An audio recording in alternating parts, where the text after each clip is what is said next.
नमस्कार विद्यार्थी मित्रांनो, जय महाराष्ट्र. कशा आहात तुम्ही सर्वजण? आर क्लासेस या चॅनलवरती तुमचा सहर्ष स्वागत आहे. तसेच जे कोणी थर्ड इयरला आलेले आहेत, जे काही थर्ड इयरला अपियर झालेले आहेत, सेकंड इयर पास करून आलेले आहेत, अशा विद्यार्थ्यांचं हार्दिक हार्दिक हार्दिक स्वागत आहे. आणि यामध्ये आपण बघणार आहोत जे काही थर्ड इयरचा आपला फेवरेट सब्जेक्ट आहे आणि सगळ्यांना शिकण्यासारखं वाटतोय आणि शिकण्याची त्याच्यामध्ये ॲबिलिटी असते, इच्छा तयार होते, असा सब्जेक्ट म्हणजेच काय, एसी मशीन. कोणता मशीन? AC machine. मग त्या एसी मशीन मध्ये आपण जे काही सिलेबस कोणता कोणता इन्क्लूड केले ते शिकणार आहोत. त्यासोबतच किती युनिट आहेत, किती बॅटेज आहेत, त्यानंतर हा सब्जेक्ट किती मार्काचा आहे, वगैरे वगैरे वगैरे सगळी गोष्टी मी तुम्हाला सांगणार आहे. मग तुम्ही चॅनलवरती नवीन असाल तर चांगल्या चॅनलवरती तुम्ही आलेले आहात आणि त्याला तुम्ही सबस्क्राईब करून घ्या, जेणेकरून तुमचे विषय क्लिअर निघतील, तुमचा जो काही नॉलेज आहे ते भरभरून वाढेल आणि तुम्हाला याचा भरपूर असा तुम्हाला फायदा होणार आहे. तर त्यासाठी तुम्ही सबस्क्राईब करून घ्या. तर आज आपल्याला बघायचं आहे एसी मशीन, जे काही ब्रँच आहे इलेक्ट्रिकल इंजिनिअरिंग. ही ब्रँच खूप महत्वाची आहे आणि या ब्रँच मध्ये जे काही शिकतात ना ते कुठं ना कुठं सक्सेस झाल्याशिवाय राहत नाही. आपण इंजिनियर आहोत. इंजिनियर आता जवळपास 90% आपण इंजिनियर झालोय. आता आपल्याला राहिले फक्त 10%, म्हणजे पॉलिटेक्निक थर्ड इयर निघालं की आपण इंजिनियर बनलो. मग आता ते सब्जेक्ट कोणता आहे? एसीएम. एसीएम म्हणजेच काय? AC machine. एसी मशीनचा लॉंग फॉर्म काय बघा, एसीएमचा एसी मशीन अँड परफॉर्मन्स. म्हणजे एसी मशीन काय आहे आणि त्याचं परफॉर्मन्स म्हणजे ते कसे काम करते, काय काय असतं, रिॲक्शन काय असतो, ऍक्शन काय असतं, त्यामध्ये कुठले कुठले मशीन्स आहेत, हे सर्व याच्यामध्ये आहे.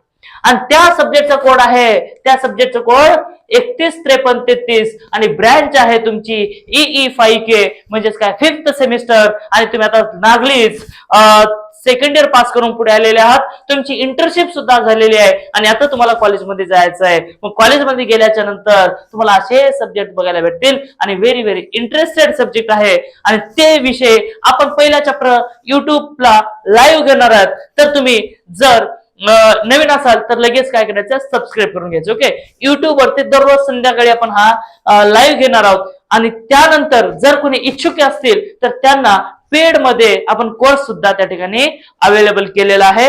ओके, चला तर आपण सिलेबस बघू. यामध्ये आहे टोटल 5 युनिट. याच्यामध्ये किती आहेत? टोटल 5 युनिट्स आहेत. किती युनिट आहेत बेटा? Total 5 units. नाही, अगोदर आपण करू मार्क स्ट्रॅटर्जी कशी आहे बघू. आपण अगोदर बघायचं आहे मार्क स्ट्रॅटर्जी कशी आहे. तर हा जो काही सब्जेक्ट आहे बेटा, टोटल हा सब्जेक्ट बघा, टोटल मार्क जे काय आहेत, मार्क्स जे काय आहेत 175 मार्काचा हा पेपर आहे. किती मार्काचा पेपर आहे? 175. किती? 175 मार्काचा पेपर आहे. मग 175 म्हणजे आम्ही 175 मार्काचं लिहायचं का? नाही, त्यामध्ये काय आहे, डिवाइड केलेले आहेत. भरपूर असे डिवायडेशन आहेत आणि ते डिवायडेशन आपल्याला बघायचे आहेत. मग जे काही 175 मार्क आहेत ते आपण अगोदर डिवाइड करू. मग डिवाइड जर करायचं म्हटलं तर या ठिकाणी थेरी पेपर असेल बघा तुमचा 70 मार्काचा. बघा, जे काही तुमचा मी सगळं विश्लेषण सहित तुम्हाला देतो. आपण बघू याच्यामध्ये जे काही 175 मार्क आहेत ते कसे आहेत बघा. FATH. बघा या ठिकाणी FATH. FATH म्हणजेच काय, जे काही तुमचे युनिट टेस्टचे मार्क असतात, काय, जे काही युनिट टेस्टचे मार्क आहेत ते आहेत तुमचे 30 मार्क. मग युनिट टेस्ट पहिल्याचे का? नाही, दुसऱ्याचे का? पहिला आणि दुसरा मिळून 2 युनिट असतात. मग ते 2 युनिटचे मार्क आहेत 30. मग ते कोणाच्या हातात असतात? जरी तुम्ही चांगले मार्क घेतलात आणि जर जे काही प्रोफेसर आहे त्याच्यासोबत तुम्ही चांगलं वागलं नाही तर त्या ठिकाणी मार्क कमी करण्याची ॲबिलिटी त्याच्या हातामध्ये असते. त्यासाठी तुम्हाला लेक्चरर सोबत चांगलं राहायचं आहे आणि जर लेक्चरर सोबत चांगले असेल तर तुम्हाला 30 पैकी 30 मार्क भेटतात. खूप भारी आहे. आणि त्यानंतर जे काही नेक्स्ट आहे तो म्हणजे बघा काय, 70 मार्काचा जो काही आहे तो SATH. काय आहे? SATH. SATH आहे तुमचा 70 मार्काचा. आता SATH म्हणजे काय? तुमचा थेरॉटिकल पेपर. कोणता पेपर? थेरॉटिकल, जे की तुमच्या हातामध्ये प्युअर आहे. तुम्ही त्या ठिकाणी 70 पैकी किती मार्क घेताय तुमच्यावरती डिपेंड आहे. कोणावरती डिपेंड आहे बेटा? तुमच्यावरती डिपेंड आहे. म्हणून या ठिकाणी तुम्हाला घ्यायचं आहे SATH 70 मार्क. किती? 70. मग हे दोन्ही मिळून 100 झाले. मग किती भारी. मग युनिट टेस्ट ही तुम्हाला घेता येते. कुठं कॉपी करायचं कुठं करायचं नाही हे तुमच्यावरती डिपेंड आहे. आता करता का नाही करता तुम्हाला माहिती या टाइप मध्ये.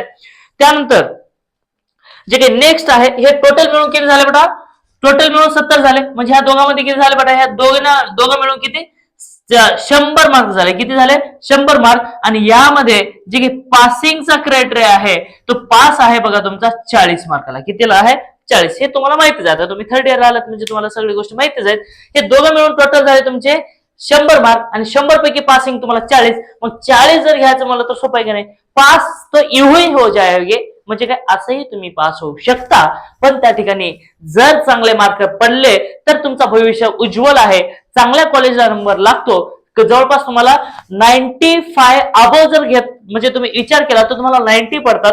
म्हणजे कसंही करा पण 90 अबव तुम्हाला मार्क यायला पाहिजे, तेव्हा तुम्हाला मनासारखं कॉलेज भेटेल. ओके, मग ते घेण्यासाठी तुम्हाला या 100 पैकी कमीत कमी 90 मार्क तुम्हाला घ्यायचे आहेत. हे 30 पैकी 30 तर तुम्ही कसं घ्यायचं काय? आता चिट्ट्या करा, चांगला अभ्यास करा, कसं करा, युनिट टेस्ट मध्ये चांगलं मार्क घ्या. ओके, चिट्ट्या करू नका, चांगली गोष्ट नाही. हा, त्यानंतर नेक्स्ट जे काही आहे तो आहे FAPR. बघा, FAPR जे काही तुम्ही मार्क लिहिता म्हणजे काय मॅन्युअल्स लिहिता. बघा तुम्ही काय लिहिता बेटा? मॅन्युअल्स लिहिता. जे काही प्रॅक्टिकलचे जे काही असेसमेंट आहे ते म्हणजेच काय आहे? FAPR. मग जे काही हे FAPR आहे ते तुमचं आहे 25 मार्काचा. आणि यामध्ये जे काही पासिंग क्रायटेरिया आहे तो 10 मार्काचा. कितीचा आहे बेटा पासिंग क्रायटेरिया? 10 मार्काचा आहे. म्हणजे 25 मार्काचा पेपर म्हणजे 25 मार्क ते मॅन्युअलचे झाले. जे काही तुम्ही हे लिहिता बघा, शेवटी मॅन्युअल लिहिता आणि त्यानंतर ते एक्झाम घेतो. एका प्रॅक्टिकल वरती तुम्हाला दिलेलं जात असतं हे पेज लिहा आणि त्यानंतर तुम्ही त्याला परफॉर्मन्स करून दाखवा.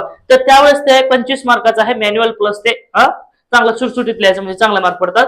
मग सगळे मॅन्युअल्स लिहायचे आणि त्यानंतर 10 मार्क याचे झाले पासिंगचे. नंतर SAPR. बघा, SAPR हे सुद्धा आहे तुमचा 25 मार्काचा. SAPR कितीचा आहे? 25 मार्काचा. आणि ह्याचा पासिंग क्रायटेरिया सुद्धा किती आहे बेटा? 10 मार्क. आता SAPR म्हणजे काय? It is external. काय आहे तर? एक्सटर्नल. ह्या सब्जेक्टला आहे एक्सटर्नल. किती?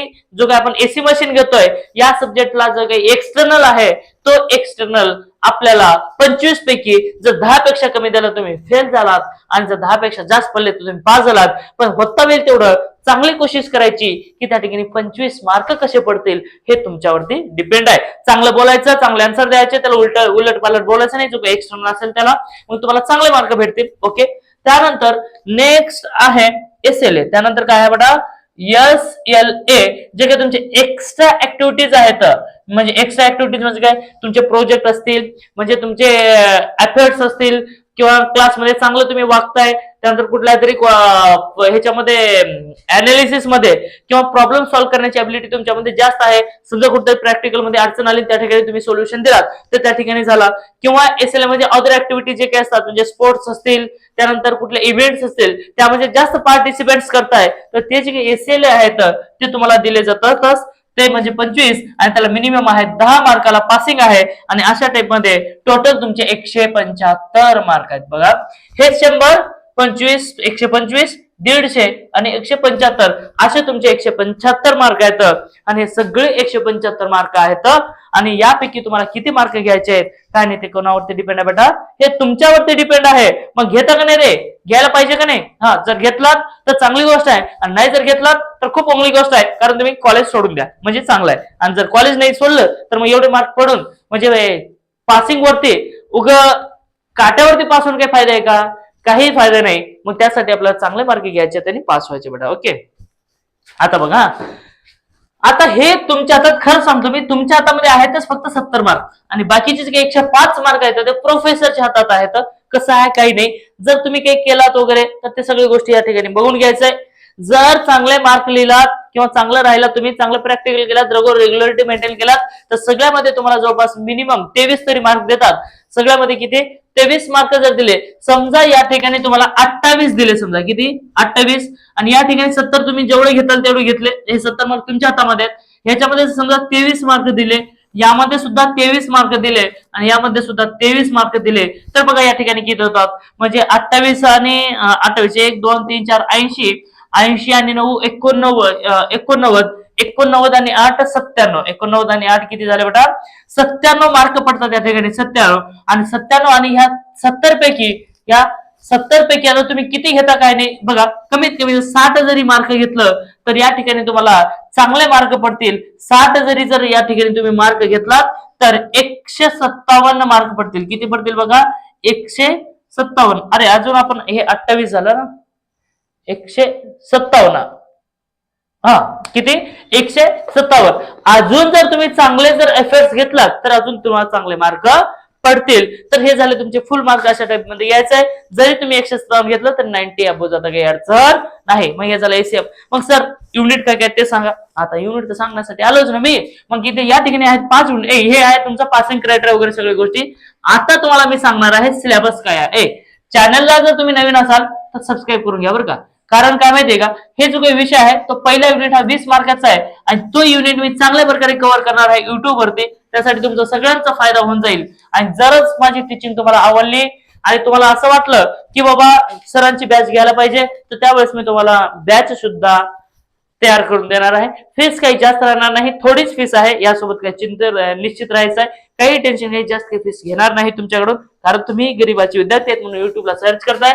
जर श्रीमंताचे राहिले असते तर कुठे ते लगेच क्लास लावले असता. ओके, हे गोष्टी आपल्याला बघायची. ओके, आता बघायचं बेटा युनिट फर्स्ट. आता काय बघायचं आपल्याला, युनिट 1 आहे. जो काही युनिट 1 आहे तो कोणता आहे बघू, 3 फेज इंडक्शन मोटर. बघा युनिट 1 आहे 3 फेज इंडक्शन मोटर. कोणती मोटर बेटा, induction motor. 3 phase induction motor आहे.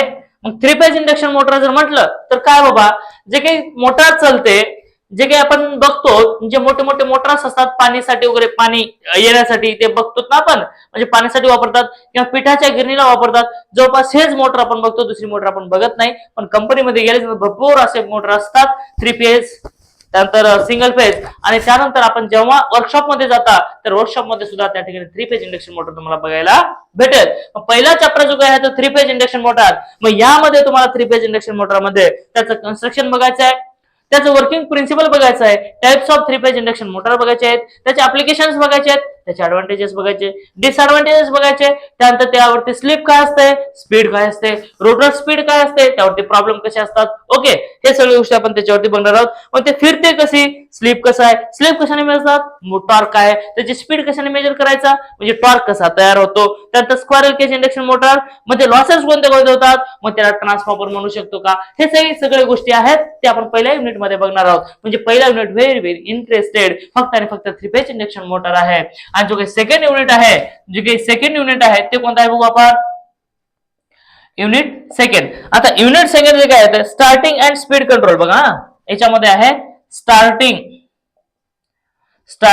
And speed control. बघा speed control, starting and speed control of 3 phase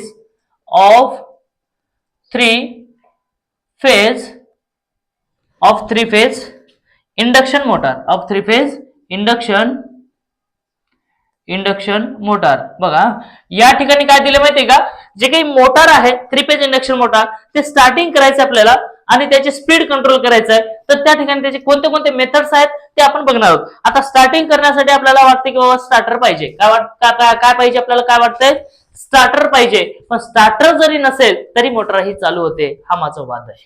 काय दादाचा वाद आहे का नाही, तसा राठोड सरांचा वाद आहे.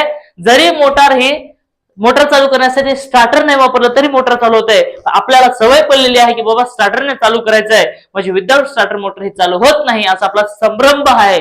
पण तो संभ्रम जो काही आहे ते दूर करण्यासाठी मी आलो आहे. ओके चाल, ह्याच्यामध्ये आहे की मोटरला स्टार्ट करण्यासाठी काय काय लागतं बाबा, स्टार्टर लागतो. मग त्याची नेसेसिटी का बरं आहे, काय काय वापरलं जातं, किती टाईपचे स्टार्टर्स आहेत, त्यानंतर स्पीड कंट्रोल करायचं. बाबा स्पीड कंट्रोल करायचे कधी जास्त तर कधी कमी. मग त्यासाठी काय करावं लागेल, आपल्याला काय काय वापरायचे आहेत, व्हेरिएबल फ्रिक्वेन्सी असेल किंवा स्टेटर व्होल्टेज कंट्रोल असेल किंवा त्या ठिकाणी रोटर रेजिस्टन्स असेल, काही जे काही गोष्टी आहेत त्यामुळे आपण स्पीड कंट्रोल करू शकतो. मग ते स्पीड कंट्रोल करण्याची काय पद्धती आहे ते दुसऱ्या युनिट मध्ये शिकणार आहोत. आणि जो काही तिसरा युनिट आहे युनिट 3 जो काही आहे, जर युनिट 3 जर बघितलं तर या ठिकाणी इंटरेस्टेड आहे आणि त्याचं नाव सिंगल फेज इंडक्शन मोटर. त्याचं नाव आहे सिंगल फेज इंडक्शन मोटर. मी फक्त आय एम लिहितो, आय एम नाहीये तो, इंडक्शन मोटर म्हणजे आय एम नाहीये, तो आहे I M. Okay, I M आहे, आय एम नाहीये, आय एम. चल ओके चल.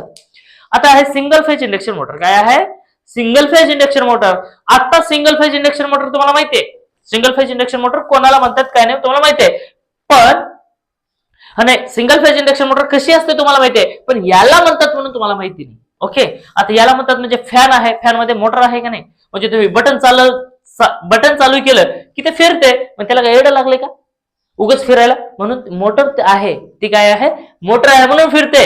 त्यानंतर दुसरं जर बघितलं सिंगल फेज इंडक्शन मोटर जर बघितलं, आपलं मिक्सर असेल, पाण्याची टिल्लू मोटर असेल, प्रिंटर मध्ये मोटर असतील, बरोबर, म्हणजे ज्या ठिकाणी हे जे काही मोटर्स वगैरे आहेत हे सुद्धा त्या ठिकाणी वापरले जातात.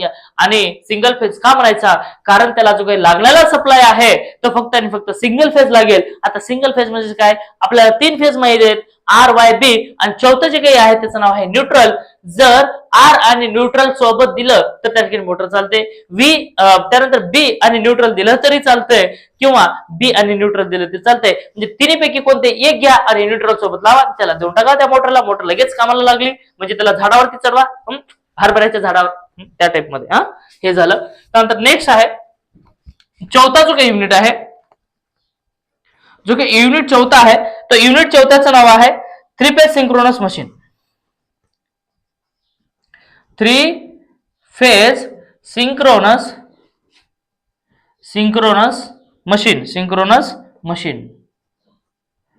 मशीन्स. ओके, आता फोर्थ जो युनिट आहे सिंक्रोनस मशीन. आतापर्यंत आम्ही ऐकलं नाही बाबा सिंक्रोनस मशीन, आता काय करावं, भयानक अवघड आहे. आतापर्यंत आपण सिंक्रोनसच ऐकलं नाही. म्हणजे सिंक्रोनस म्हणजे काय, सेम स्पीड, म्हणजे दोघांमध्ये जे काही सेम असतं, म्हणजे दोघांमध्ये चालण्याची स्पीड, बोलण्याची स्पीड सारखी असेल तर त्याला काय म्हणायचं, सिंक्रोनस स्पीड. आणि जर मागे पुढे असेल किंवा थोडक्यात कॉन्स्टंट स्पीडला सिंक्रोनस स्पीड म्हणायला काही हरकत नाही. म्हणजे दोघांची स्पीड ही कॉन्स्टंट आहे, कोण मागे आणि कोण मागे आणि पुढे पडत नाहीत, म्हणजे सारखं आहे, त्याला म्हणायचं सिंक्रोनस मशीन. त्याला काय म्हणायचं आहे, सिंक्रोनस मशीन. आता या सिंक्रोनस मशीन मध्ये सिंगल फेज मध्ये आपल्याला काय काय शिकायचं आहे, necessity of single phase induction motor. त्यानंतर काय गरज पडली, त्यानंतर डबल रिव्हॉल्विंग थेरी का बरं आणलं, डबल फील्ड रिव्हॉल्विंग थेरी कशासाठी आणलं. मग ह्याचं काम काय माहिती का, मोटर आपली सेल्फ स्टार्ट नाहीये, सिंगल फेज इंडक्शन मोटर ही सेल्फ स्टार्ट नाहीये, त्याला चालू करण्यासाठी का प्रत्येक वेळेस आपण हाताने फिरवायचं का, नाही ना, त्यासाठी काहीतरी वापरावं लागेल. मग ते वापरण्यासाठी आपण काय म्हटलं त्या ठिकाणी, ते का वापरायचं हे सिद्धांत जे कोणी मांडलं त्याचं नाव आहे डबल फील्ड रिव्हॉल्विंग थेरी, त्याला म्हणायचं, ते आपल्याला बघायचं आहे. तर त्याच्यामध्ये पोल्स किती किती असतात, स्प्लिटिंग पोल काय असतो, शेडिंग पोल काय असतं, त्याच्यानंतर कॅपॅसिटर का वापरायचे, वाइंडिंग कोणते असतात, टॉर्क कसा तयार होतोय, सिंगल फेज मध्ये बघायचं आहे. आणि 3 फेज मध्ये जर बघितलं तर या ठिकाणी आपल्याला बघायला construction of the 3 phase induction motor, हे सिंक्रोनस मोटर, म्हणजे सिंक्रोनस मोटरचं कन्स्ट्रक्शन आपल्याला बघायचं आहे. त्यामध्ये काय काय कन्स्ट्रक्शन असेल, त्यानंतर त्याच्यामध्ये पोल कसे असतात, त्यानंतर अल्टरनेटर सुद्धा त्या ठिकाणी बघायचे आहेत आपल्याला. आणि त्यानंतर वाइंडिंगचे ऍडव्हान्टेजेस काय असतील, शॉर्ट पिच काय असेल, फुल पिच काय असेल, वाइंडिंगचे कन्स्ट्रक्शन कशा टाइप मध्ये असतील, हे सगळे गोष्टी आपण त्याच्यामध्ये बघणार आहोत. आणि त्यासोबतच एसी सिस्टीम काय असेल, डीसी सिस्टीम काय असेल, स्टॅटिक काय असेल, त्याच्यामध्ये ईएमएफ इक्वेशन काय असेल, अल्टरनेटर कशा टाइप मध्ये काम करत असतं, 3 फेज सिंक्रोनस मोटरचा प्रिन्सिपल काय आहे, ऑपरेशन कसा होता, आणि पॉवर फॅक्टर काय असेल, हे सगळे गोष्टी आपण त्याच्यामध्ये काय बघणार आहोत, सिंक्रोनस मशीन मध्ये आपण बघणार आहोत. मग सिंक्रोनस मशीन सुद्धा चांगल्या प्रकारे मी तुम्हाला समजून सांगेल एवढी माझी गॅरंटी आहे. आणि त्यानंतर जो काही लास्ट आणि बेस्ट आहे तो म्हणजे काय युनिट 5, आणि त्या युनिट 5 चं नाव आहे स्पेशल पर्पज मोटर. त्याचं नाव आहे स्पेशल पर्पज मशीन आहे, सॉरी स्पेशल. बघा आता हे स्पेशल आहे म्हणजे स्पेशलच आहे, पर्पज काय आहे बघा, स्पेशल पर्पज मशीन. हे पर्पज नाही, या ठिकाणी पर्पज नाही, पर्पज आहे म्हणजे लागणार आहे. पर्पज म्हणजेच काय, तुम मेरी हो की नाही बताओ, तू माझ्याशी लग्न करशील का, नाही, हे गोष्टी जे बोलतात ते पर्पज म्हणतात. पण या ठिकाणी काय आहे, स्पेशल पर्पज मशीन आहे, म्हणजे त्या ठिकाणी एखादी मशीन जर असेल तर त्याला स्पेशलच मशीन बसवावं लागेल, त्याला तीच मशीन पाहिजे, दुसरी मशीन चालणार नाही. युनिव्हर्स, आता मिक्सरला जर तुम्ही फॅनची मशीन बसवतो मला तर चालतं का बरं, ते विचार नाही ना. त्या ठिकाणी मला टिपाण्याची मोटर बसतो मी मिक्सरला, चालेल का, त्या ठिकाणी युनिव्हर्सलच वापरायला लागेल ना अशा टाइम मध्ये. आणि रेकॉर्डिंग करण्यासाठी सुद्धा मशीनी लागतात, मग त्या मशीन मध्ये मी अशी ही मोठी मशीन बसवतो आणि रेकॉर्डिंग करतो, जमत नाही. प्रिंटर मध्ये मी मोठी मशीन बसवतो, हाताने फिरतो आणि प्रिंट करतो, नाही ना. त्या ऍप्लिकेशनला ते मशीन वापरले जाते. मग त्या ठिकाणी आले तुमची स्पेशल पर्पज मशीन, म्हणजे त्या ठिकाणी स्पेशल, त्यामध्ये सिंक्रोनस मशीन आला, त्यानंतर युनिव्हर्सल मोटर आला, नंतर परमनंट मॅग्नेट मशीन आली, स्टेपर मोटर आला, त्यानंतर सगळं कन्स्ट्रक्शन आला आणि डबल या ठिकाणी single and double shaded linear induction motor आला, अप्लिकेशन आला वगैरे वगैरे, हे सगळे गोष्टी याच्यामध्ये आहेत. हे झाला तुमचा काय सिलेबस. एकदम इंटरेस्टेड आहे. कसं आपल्याला दिवस कमी आहेत, मग दिवस जर कमी असतील कारण आपलं इंटर्नशिप झालेले आहे आणि तुम्ही आता इंटर्नशिप करून आलेले आहेत, मग त्यानंतर इंटर्नशिप करून आल्याच्या नंतर तुमच्या अभ्यासामध्ये मन लागत नाही, अभ्यासात मन आणावंच लागेल. आणि जेव्हा तुम्ही अभ्यासामध्ये मन आणाल तेव्हा चांगले तुम्हाला पर्सेंटेज पडतील आणि चांगले जर पर्सेंटेज पडले तर चांगल्या ठिकाणी तुम्ही शिकताल, चांगल्या ठिकाणी तुम्हाला नोकरी लागेल आणि चांगल्या ठिकाणी तुम्ही जाण्यासाठी चांगल्या कॉलेजला तुमचा नंबर लागेल. त्यासाठी तुम्हाला काय करावं लागेल बेटा, चांगला अभ्यास करावा लागेल. मग चांगला अभ्यास करायचा असेल तर तुम्हाला मार्क्सचं वेटेज माहित पाहिजे, म्हणजे कोणता युनिट किती मार्काला आहे म्हणजे ते आम्हाला परफेक्ट करता येईल. मग याचा मी तुम्हाला सांगतो, लक्ष द्या. आता 3 फेज इंडक्शन मोटर म्हणजे काय, आता याची वेटेज बघायची आपल्याला. काय बघायचे बेटा, वेटेज. टोटल जे काही तुमचे हे आहेत ना प्रॅक्टिकल तुमचे जास्त नाही येत, फक्त आणि फक्त 12 प्रॅक्टिकल आहेत. मग 12 प्रॅक्टिकल सुद्धा तुम्हाला घेता आलं पाहिजे. यामध्ये तुम्हाला मार्क्सची जर वेटेज सांगितलं ना तर एकदम असं खुश होऊन जाल. पहिलाच युनिट आहे बेटा तुमचा 20 मार्काचा. लक्ष द्या इकडं, पहिला युनिट किती मार्काचा आहे, इकडं बघ, इकडं बघ काय आहे, 3 फेज इंडक्शन मोटर आहे. 3 फेज इंडक्शन मोटर तुमचा जो काही आहे 20 मार्काचा बेटा. 20 मार्क, किती मार्कचा आहे, 20 मार्क्स आहे. ठीक आहे. दुसरा युनिट आहे तुमचा समजा नाही खरंच 10 मार्काचा आहे. आणि त्यानंतर थर्ड युनिट आहे तुमचा 14 मार्काचा. आणि त्यानंतर जो काही दुसरा आहे 10 मार्काचा, तिसरा आहे 14 मार्कचा आणि त्यानंतर चौथा आहे तुमचा, एक minute 10 mark, 20 mark, 10 mark, 14 mark, त्यानंतर आहे 16 मार्क. हे जो काही आहे 16 मार्क्स आहे आणि हा जो काही आहे तो उरलेला 10 मार्काचा आहे. बघा कसले भारी मार्क आहेत, खतरनाक आहेत का नाही, एकदम भयानक आहेत. मग भयानक आहेत म्हणजे काय साधे सुद्धा आहेत का. पहिल्या युनिट जर तुम्ही चांगल्या प्रकारे अभ्यास केला तर मी तुम्हाला करून घेणार आहे युट्यूबच्या माध्यमातून. कशातून, युट्यूबच्या माध्यमातून तुम्हाला सगळं परफेक्ट हे आणि सांगेल. त्यासोबतच इम्पॉर्टंट क्वेश्चन कोणते कोणते येणार आहेत ते पेपर अनालिसिस देईल. आणि पेपर अनालिसिस मी जर दिलं तर त्याच्या बाहेरचे क्वेश्चन येत नाही, अजिबात क्वेश्चन येत नाही. आणि मी काही जास्त क्वेश्चन देत नाही, फक्त तुम्हाला 25 ते 30 क्वेश्चन देतो, फक्त 25 ते 30, 5 युनिट वरती 25 ते 30 देतो. आणि त्यापैकी तुम्हाला 7 ते 65 मार्क, आता तर 70 येतातच, पण 7 ते 65 मार्काचा पेपर तुम्हाला इझी जाईल आणि त्यातलं जाईल. त्यासाठी चॅनलला तुम्ही सबस्क्राईब करून घ्या आणि जर व्हिडिओ आवडला तर लाईक करा, शेअर करा, मित्र-मैत्रिणींपर्यंत पोहोचवा. तुम्हाला तर माहितच आहे आपण ECMचा मागच्या वेळेस घेतलो आणि किती तुमचा बेनिफिट झाला, बरोबर आहे, माहिती आहे की नाही. डीसी मशीन बी 1-2 काहीतरी व्हिडिओ आपण बनवले होते, ते सुद्धा एक्झाम आले होते की नाही. मग ते तुमचा फायदा करून घेण्यासाठी काय करायचं आहे, चॅनलला सबस्क्राईब करून घ्या. पहिला तर एवढी तुम्हाला मी युट्यूबच्या माध्यमातून फ्री शिकवणार आहे. आणि जे काही दुसरा, तिसरा, चौथा, 5वा युनिट आहे ते तुम्हाला काहीतरी पैसे द्यावे लागतील आणि त्या ठिकाणी तुम्हाला शिकायला भेटेल. ओके, जर तुम्ही नवीन असेल तर सबस्क्राईब करून घ्या. आता नेक्स्ट आहे स्टार्टिंग. काय आहे, starting and speed control of 3 phase induction motor. हे आहे 10 मार्काला. किती, 10 मार्काला. छोटूस आहे, हा थोडासा मोठा आहे. आणि सिंगल फेज इंडक्शन मोटर हे 14 मार्काला आहे. म्हणजे सिंगल फेज, 3 फेज समजलं की सिंगल फेज समजतो, काही अडचण नाही, पण 3 फेज समजणं खूप महत्वाचं आहे आणि एकदम इंटरेस्टेड असं मजा येते ते टाइपचं आहे. त्यानंतर नेक्स्ट आहे 3 फेज सिंक्रोनस मशीन. आता 3 फेज सिंक्रोनस मशीन हा आहे 16 मार्काचा. 3 फेज सिंक्रोनस मशीन म्हणजे आपलं जनरेटर. काय आहे, जनरेटर, एसी जनरेटर किंवा अल्टरनेटर म्हणा, काय म्हणायचं त्याला, अल्टरनेटर. ते त्या ठिकाणी काय काम करतो काय ते 16 मार्काचं आहे. आणि त्यानंतर स्पेशल पर्पज मशीन हे 10 मार्काचं आहे. एवढ्या टाईपचे आपल्याला काय येतं, हे युनिट्स आहेत आणि त्यावरती आपण चांगल्या प्रकारे सिलेबस सांगणार आहोत. तर व्हिडिओ कसा वाटला सांगा, आवर्जून कमेंट करा. काही डाऊट असेल तरी कमेंट करा आणि त्यावरती व्हिडिओ बनवा. म्हणजे मी बनवायला तयार आहे, तुम्ही फक्त कमेंट करायला तयार राहा, मी बनवायला तयार असतो. ओके, चालतंय. मग व्हिडिओ जर आवडला असेल तर लाईक करा, शेअर करा आणि सबस्क्राईब करायला मात्र विसरू नका. तर आज आपण एवढंच घेतलंय.